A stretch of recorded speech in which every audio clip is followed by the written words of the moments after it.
So the question is this. Why were these two men there? Now, I know you don't know what I'm talking about if you haven't listened to the broadcast the other 2 days of the week. But I'm talking about what James tells us in the 2nd chapter of James when he talks about there's a man that walks into the church and he has on fine clothes with a ring of gold and he's just something. At the same time, a guy walks in, he's got dirty clothes on and he smells. Now, I throw it in the smell part. James doesn't say that, but I'm just assuming. And judgments are made. And the judgment comes out, according to James, that the man with the gold ring and the nice suit, he has more value than this man who's come in with the dirty clothes and doesn't look the part of somebody who's important. But then James uses this word. He says, partial in yourselves. In other words, you're partial. Because as you judge the value of these two men, you would assume that this man in the nice clothes and the ring is going to be of more value to this church than this poor man over here.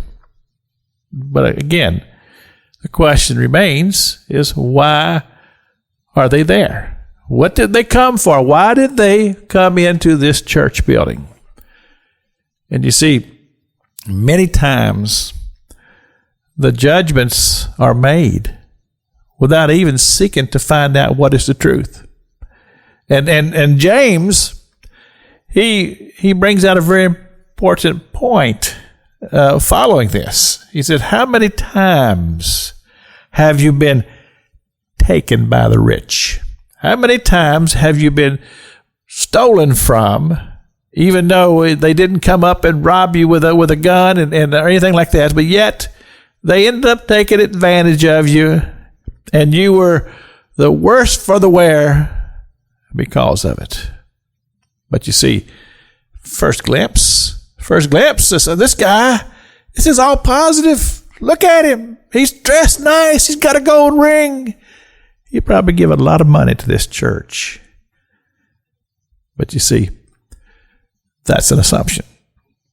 And the partial part of us leans that way. But now, I'm not going to give this other guy off. I'm going to let him off the hook either. I told you a story yesterday about a man who came into a worship service that I was at, and he was down the altar. Nobody else would go minister to him. The Lord told me to go do it, and I did. As I told you, I took him outside, prayed with him, talked with him. But the truth of the matter is, he was hoping to get some money. So he wasn't pure. And a lot of times we think, well, just because they're poor, they're more pure. The truth of the matter is that God knows the intent of the heart, but we don't always. The truth is that with equal value in our heart and mind, we should consider every soul to be precious in the eyes of God. And our heart should be to seek out, to find out, where are they in a right relationship with the Lord Jesus Christ?